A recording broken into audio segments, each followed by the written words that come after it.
Volvemos a Stock Disponible y volvemos a la actualidad.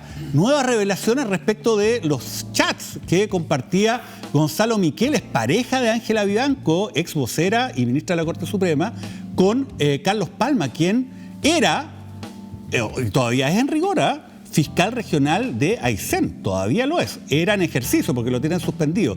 Y estas nuevas revelaciones se dan cuenta en este titular.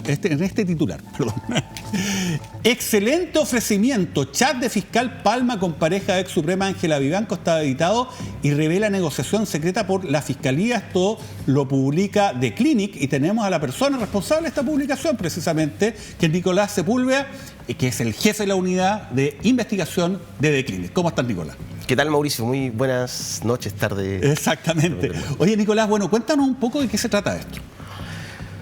Hay una... Mira, el telón de fondo es la negociación de distintos grupos de interés por un cargo muy importante como la Fiscalía Nacional, ¿cierto? Ya.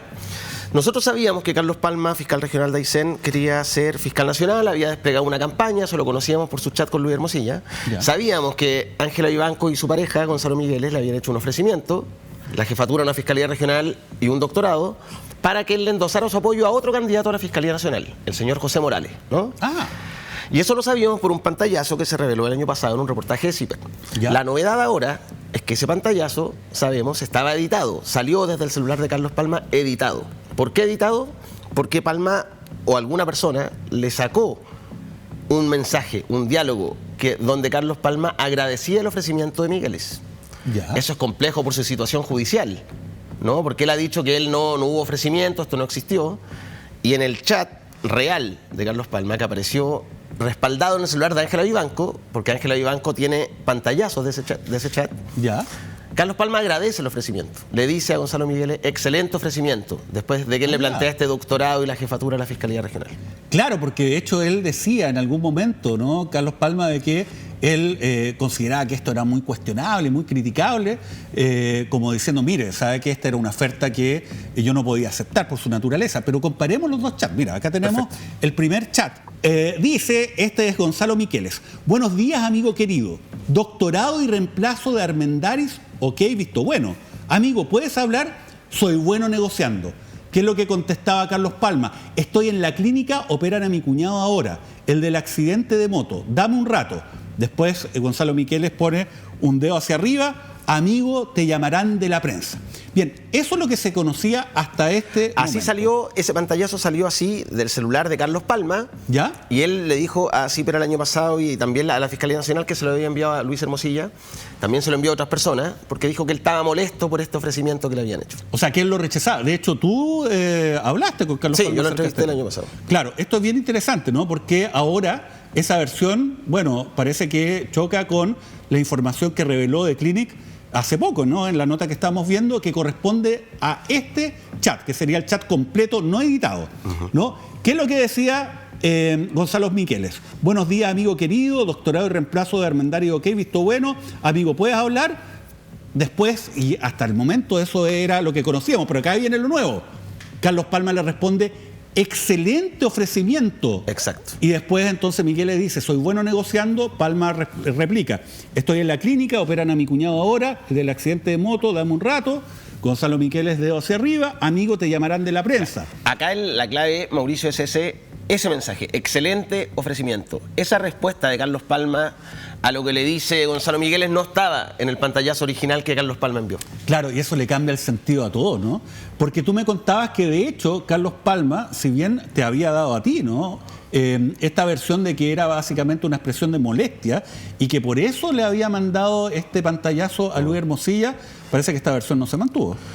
En un inicio, cuando yo estaba en CIPER y yo hablé con Carlos Palma, nos dijo que, claro, había mandado este pantallazo porque había sido un ofrecimiento como impropio, que él no le parecía, que le había molestado, ¿no? Además, en ese momento el fiscal nacional le pidió a Carlos Palma informe respecto a lo que se había publicado en la prensa. Y Carlos Palma reiteró la misma versión. El señor Miqueles me hizo un ofrecimiento, yo le reclamé a Luis Hermosilla porque me molestó, ¿no? Lo empezaron a investigar penalmente por omisión de denuncia, que es un delito de los funcionarios públicos. Y ahí cambió la versión de Palma. Y cuando va a declarar, Carlos Palma dice, no hubo ningún ofrecimiento, esto no existió, yo solamente, y da una versión inverosímil, dice, yo estaba preocupado porque había perdido la carrera, la candidatura por la Fiscalía Nacional, y yo no sabía si después de eso iba a poder o no estudiar un doctorado. Ya. Esa fue su versión, que fue la misma versión de Migueles, ¿no? Declararon prácticamente lo mismo. Claro, curioso, ¿no? Que hayan declarado lo mismo, además que iba en contra de las versiones anteriores, ¿no? Se estaban Eso contradiciendo. Y nosotros hace unos meses en The Clinic publicamos que hubo un episodio ahí donde que está involucrado el abogado Mario Vargas, Ya. muy cercano a Ángela Vivanco, Luis Hermosilla, de ese círculo. Y Carlos Palma, esto se lo contó Carlos Palma al fiscal nacional, Ángel Valencia, le dijo que Mario Vargas lo había llamado Ya. y que le había ofrecido como arreglar las cosas con Gonzalo Migueles, luego que esto se había hecho público y era un escándalo. Ya, Y arreglarlo. después de esa ¿cómo? llamada, cambian la versión ambos y declaran esta versión inverosímil de que estaba preocupado por estudiar, que no sabía si iba a poder estudiar. Ahora, la lógica, y además también es llamativo, porque lo que se estaba ofreciendo ahí es algo que Gonzalo Miqueles y Ángela Vivanco no podían entregar, que era básicamente la Fiscalía Regional Metropolitana Centro-Norte, que es la que ocupaba Javier Armendáriz hasta el día de hoy, y además un doctorado, ¿no? Entonces eso también lleva a preguntar, bueno, ¿cómo ellos podían asegurar eso, no? Es bien llamativo. Es lo que tiene que investigar, actualmente esto lo está investigando la fiscal regional de Los Lagos, Carmen Gloria Wittberg. Ya. Y esa investigación ha estado compleja porque tanto Carlos Palma como Gonzalo Migueles entregaron sus celulares reseteados al Ministerio Público. Cuando fue Carabineros, la policía, a requisar sus celulares, entregaron los aparatos telefónicos y después los peritajes de la Fiscalía demostraron que ambos habían sido reseteados, es decir, llegaron celulares sin ningún tipo de información. Los pantallazos nuevos de esta conversación que vimos ahora los rescató un peritaje del OS7 de Carabineros del celular de Ángela Vivanco, porque en el no de es Palma y Migueles no había nada. Ah, y se estableció entonces que manipularon, bueno, obviamente, ¿no? Que lo manipularon probablemente para borrar información. Exacto. Mira, hay más imágenes del chat original que fue revelado ahora por The Clinic, la versión completa, ¿no? No está mutilada convenientemente, según algunos, para el propio Palma. Mira, dicen, amigos te llamarán de la prensa, esto lo dice Gonzalo Miqueles. Quieren una cuña tuya diciendo que Morales será un buen FN, o sea, fiscal nacional, sin mostrar apoyo ni endosos, pero validando la nominación del Ejecutivo. Llámame a la brevedad, por favor.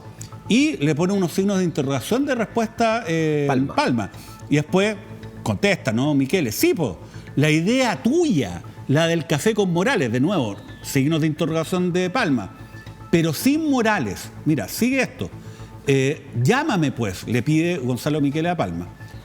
Palma contesta, cumpa, jamás tuve una idea así. Hablemos más tarde, estoy en la clínica con mi cuñado. Y contesta Miqueles, es probable que te haya entendido mal, pero me pareció escucharte que un café con Morales y que saliera en el diario podría ser bueno, aunque podría prestarse como a endoso de votos. Y se me ocurrió que la idea de dar una entrevista, pero sin Morales, solo dando alguna cuña, podría ser equivalente a idea. Ahora, si eso no te hace sentir bien, no cómodo, en rigor no pasa nada. Cómodo, dice. Llámame cuando puedas. ¿Qué es lo que están acá básicamente conversando? Para darle contexto a esto, ese chat es del 24 de noviembre de 2022. ¿Ya? En ese momento está la elección del fiscal nacional, el gobierno de Gabriel Boric había elegido a José Morales como su candidato. Curioso, porque era el candidato de Luis Hermosilla. Claro, exactamente. De Luis Hermosilla y de sus cercanos. También apoyaron esa candidatura Samuel Donoso, Gabriel Saliasnik, Ángela Vivanco, todo un grupo, ¿no?, de abogados influyentes y ministros del Poder Judicial. Boric había nominado a José Morales y José Morales estaba en el proceso de juntar votos en el Senado. Recordemos que para ser fiscal nacional tienes que tener el apoyo de 2/3 de los senadores. Estaban en eso.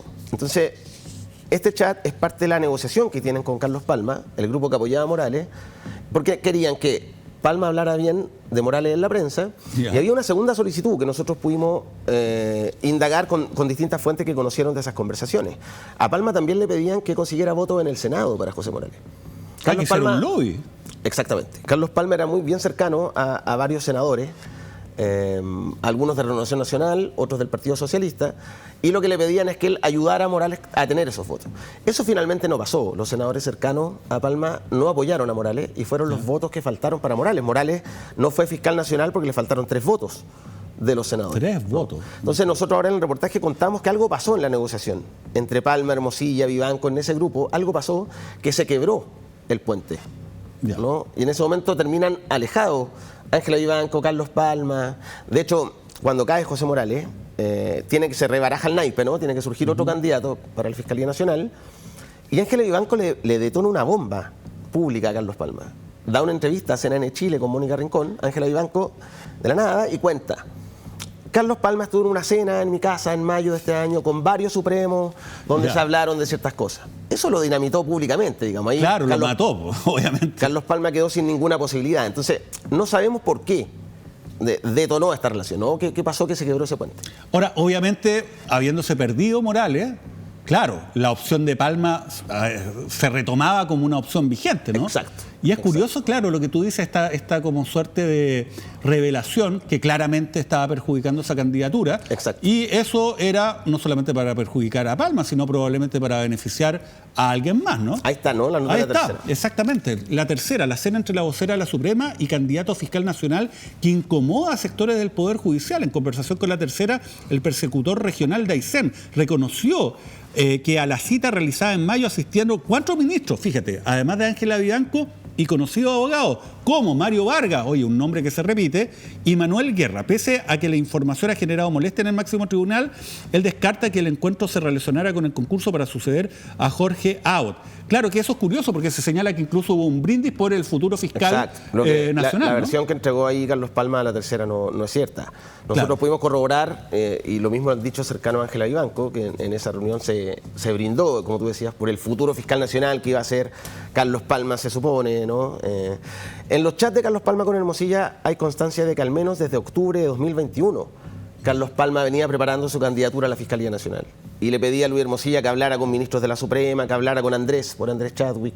Estaba tratando de preparar el escenario para él transformarse en el jefe máximo del Ministerio Público. Bueno, y también en ese contexto está la revelación que Carlos Palma le ofertaba información a Luis Hermosilla respecto de causas de representados de la oficina de Luis Hermosilla en materia de narcotráfico, que eso creo que es una arista que también está vigente, ¿no? Es una lista que está bien avanzada. Carlos Palma actualmente está como imputado en 2 causas del Ministerio Público. Una por esto de los chats con Migueles por omisión de denuncia que estábamos revisando, y la segunda es porque efectivamente le envió información que dice la Fiscalía era reservada de una causa por narcotráfico a Luis Hermosilla. La particularidad es que en esa causa por narcotráfico eran unos tipos de Vitacura, narcotraficantes que estaban ingresando droga a la región de Coyhaique, a la región de Aysén. Uno de los abogados defensores de esos narcos era del staff de Luis Hermosilla. Y Carlos Palma le envía, ¿no?, como interceptaciones telefónicas de la causa. Oye, lo que llama la atención además que, claro, más que Luis Hermosilla pedir la información, Carlos Palma aparece ofertando la información, ¿no? Y este es un elemento que es bien llamativo, ¿no? Porque se repite también en otros casos. Por ejemplo, Sabaj, ¿no?, le oferta básicamente ayuda. Parece que era considerado que, claro, Luis Hermosilla era clave para poder obtener algún tipo de ascenso o mejora en la situación tanto de fiscales como de jueces, ¿no? Eso se repite en las distintas conversaciones que nosotros hemos podido mirar, donde Luis Hermosilla le piden ayuda para lograr un cargo. O, por ejemplo, a Carlos Palma le pide ayuda para tercero. Le dice, tengo un amigo que va como ministro de la Corte de Apelaciones de tal región. ¿Se puede hacer algo? Por supuesto, dice Hermosilla, ¿no? Lo mismo, ayuda a Verónica Sabaj a llegar a la Corte de Santiago, ayuda a Manuel Guerra después a buscar trabajo. Claro. Muy influyente en nombramientos judiciales Hermosilla y muy influyente por sus contactos con la moneda, con el gobierno de Sebastián Piñera, con el poder político, ¿no? Era un hombre al que le pedían mucho favor y que después le entregaban información que le servía a él. Pero yo agrego, no solamente a Piñera, acuérdate que él era el abogado hasta hace poco, jefe de asesores de esta administración del presidente Boric, el señor Crispi, en el caso Fundaciones, ¿no? Entiendo que era en el caso de Procultura, y también es muy llamativo que el presidente Boric, el primer nombre que elige para mandarlo al Senado para ser ratificado como fiscal nacional, era José Morales, el candidato de Luis Hermosilla, de Chadwick y de todo este lote, ¿no? Exacto. Ahora, solamente para terminar esta parte, tú en la nota señalas cuál es la situación de Carlos Palma en relación a su permanencia al Ministerio Público, ¿no?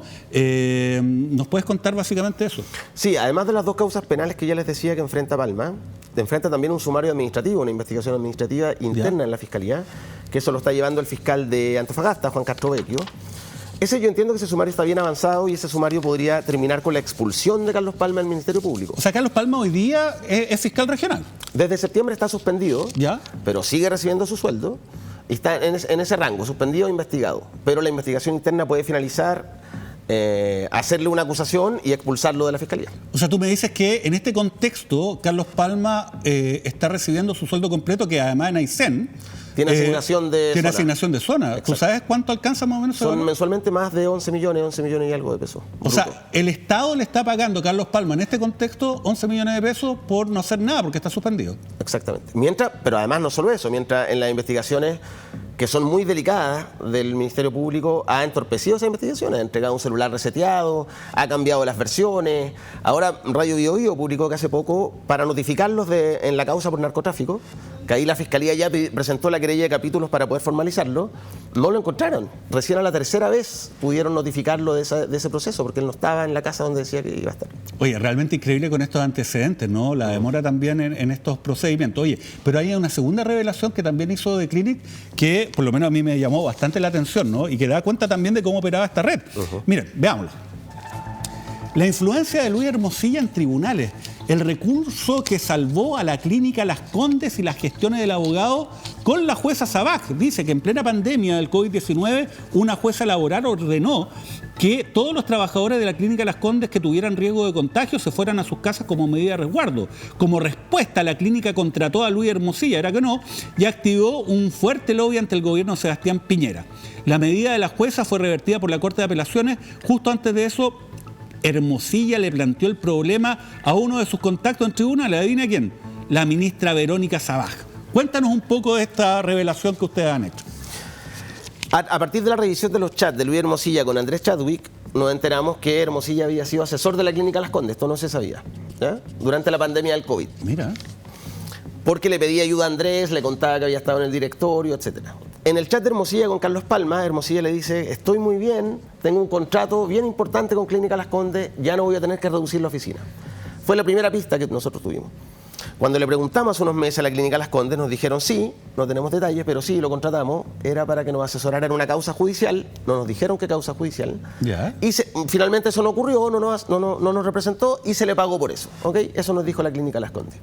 Ahora, al revisar los chats de Hermosilla con Verónica Sabaj, nos enteramos que Hermosilla sí realizó gestiones y supimos cuál era la causa judicial, que es la que tú recién leías, Mauricio, ¿no? La clínica estaba muy complicada porque el sindicato había presentado un recurso, la jueza laboral le dio la razón al sindicato y dijo: todos los trabajadores con riesgo, es decir, mayores, embarazados, con problemas cardíacos, durante la pandemia tienen que irse a sus casas, ¿no? Se había contagiado gravemente por COVID un trabajador de la clínica Las Condes, por eso estaban preocupados los trabajadores.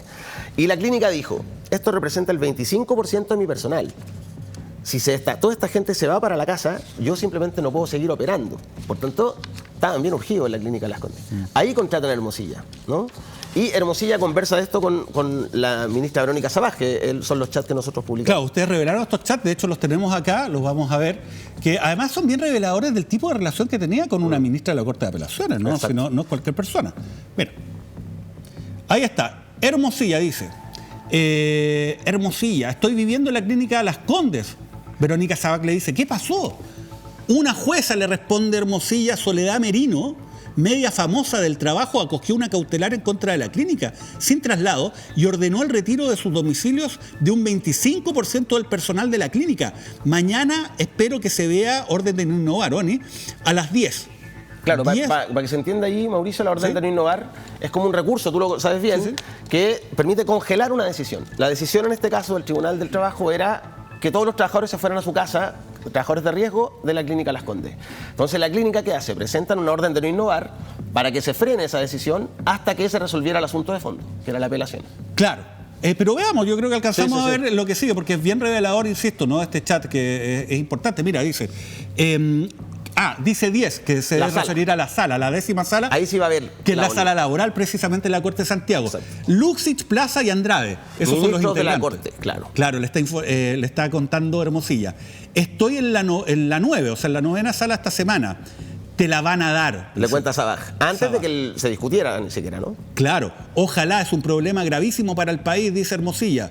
Me lo contó Guillermo criticando y Paola Plaza opina igual que él. Guillermo es el ministro Guillermo de la Barra, ministro de la Corte de Santiago. Mira, pero dice, me lo contó Guillermo, o sea, ¿qué le contó? ¿Que la iban a dar? Bueno, después me lo comentó Mera.